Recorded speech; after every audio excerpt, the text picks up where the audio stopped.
So just given your overwhelming commitment to reforms, given your antecedents, and all the, call it the reform journey that you've shown, the legacy that you've built, and what has been done by your administration, and seeing that FCDO has supported the state since 2016, what is your perception of the quality of governance that you're leaving behind?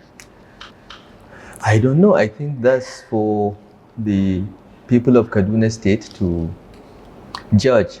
As I said, after 29th of May, our report card will be out. It's up to the people of Kaduna State to give us marks on the quality of governance. However, I must say, the FCDO and DFID before then has been very, very helpful to us from 2015, actually. When we came in as elected officials, we received handover notes from the outgoing government, but it was briefings that we received from DFID then. The various engagements, technical support that they had given to the previous government that we found even more useful in designing our reform agenda.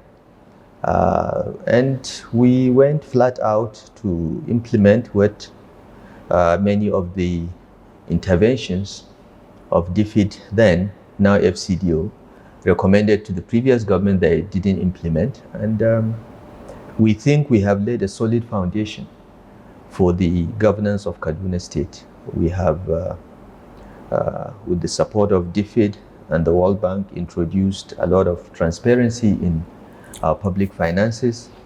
We have introduced a lot of rational planning in the way we do things. Kaduna State's first development plan, 2016 to 2020, was prepared with the support of DFID, FCDO now. And the British government also supported us to prepare sector implementation plans that drew from the State Development Plan. And it was the implementation of that put us in a good stead for the World Bank to give us a $350 million loan for economic restructuring, which is a performance for results program. We were given the facility along with Ogun State, and we've drawn down the $350 million. Ogun State is yet to draw a penny because they had not done the reforms that we're able to do with the guidance of the various DFID programs then. So we think we've laid a solid foundation for proper governance of the state. We have, with the support of the British government, also established agencies like KADIPA, our investment promotion agency, which was totally supported by DFID from inception. We're the first state government to establish an investment promotion agency in Nigeria with the support of DFID then, and it has been one of the most successful investment promotion agencies. So we think we have done all the right things. We've got a lot of sound technical advice. The consultants from Pearl Arc and other DFID programs have been very, very instrumental in the design and implementation of key reforms, not only in public service, but also, improving the business environment, economic planning, tax reforms, and public finance reforms. So it has been a great partnership, and we have benefited a lot. And we hope the next administration will continue to engage and draw from this quality of advice and technical support. So you already talked a bit about the journey and some of the successes. So what would you say your high points are? What are the key successes that you remember? And are there any specific challenges that FCDO has helped you and the program ProArc has helped you during your tenure as governor? Difficult to say which are the high points, but I think that in three areas, I think we have recorded seismic improvements that even our enemies admit.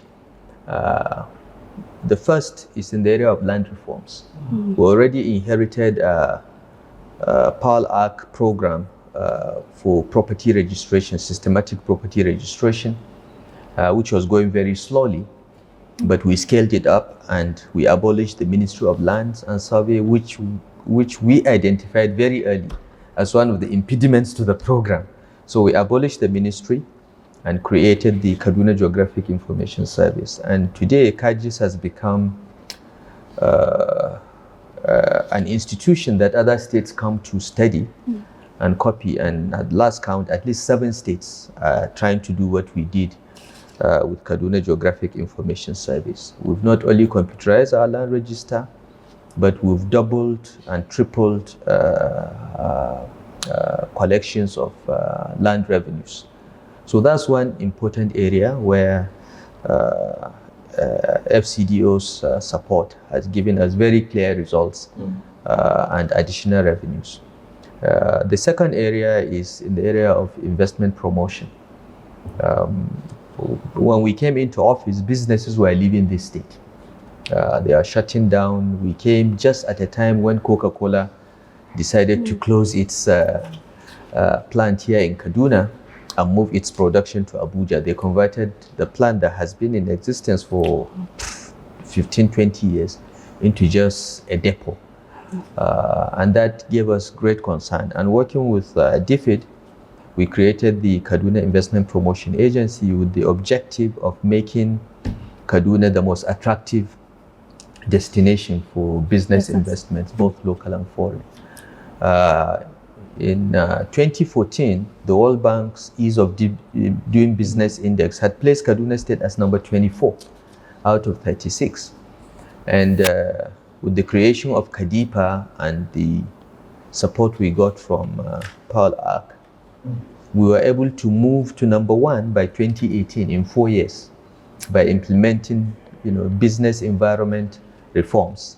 I don't remember the GEM, I think, was the program that assisted us in that. Again, sponsored by DFID. There was also MAFITA, which also was sponsored by DFID, which had to do with skills acquisition. So combining this, we're able to attract $4.2 billion in foreign and domestic investments in a period of 5 years. And a lot of that credit should go to PAL Act for the support they gave us. Of course, most of the credit goes to the quality of the staff we have there, the very innovative and imaginative young people that we have heading the Investment Promotion Agency, which again has become an agency that other states come to study and copy. Finally, in the area of tax reforms, we got a lot of support to enact legislation that abolished double taxation in our state, consolidated all tax laws into one consolidating legislation. And we codified all our taxes, eliminated double taxation, centralized collection of revenues in the Kaduna IRS. And without raising any taxes, we've seen our monthly collections move from less than 1 billion a month to nearly 6 billion naira a month now. So these are very clear areas where we have recorded significant improvements. And these improvements have not only improved the business environment, created jobs, and attracted investments, but has also brought revenues, internally generated revenues to the state, which has strengthened our capacity to govern. So, these 3 areas are areas that we are very proud of. These are areas where you can measure by looking at the bottom line, how much were you collecting as revenues, how many jobs were being created, how many business have moved out of Kaduna since then, 0. How many have come in? I don't know. I can't even count.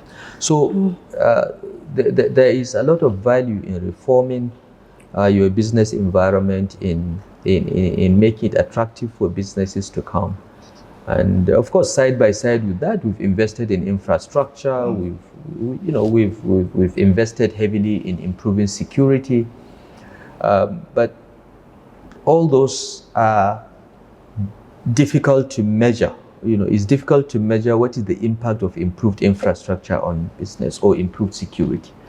But overall, you can see that on every index, things are moving up, and we are optimistic that we have laid solid foundations for the next administration. So what would you recommend to the incoming administration to prioritize? Always prioritize investment in education, healthcare, infrastructure, and improving the business environment. Is still work in progress. I think we've had massive shifts, massive improvements in all the key sectors of interest. In the past 8 years, we've ensured that at least 40% of our annual budget is targeted to education and health. The significant balance of the 60% goes to infrastructure. We would recommend to the next administration to continue on that track. As I said, it's work in progress. Kaduna has suffered arrested development for so long. This state has been static, has not seen any new innovation, new investments, and new ideas in 30 to 40 years. And we are not where we should be. This state gave birth to all the other 18 northern states and the FCT, and it should be the quintessence of progress, development, unity in diversity, and all that is good about northern Nigeria and Nigeria. Unfortunately, we've lost some of that, and our objective from day one was to make Kaduna great again.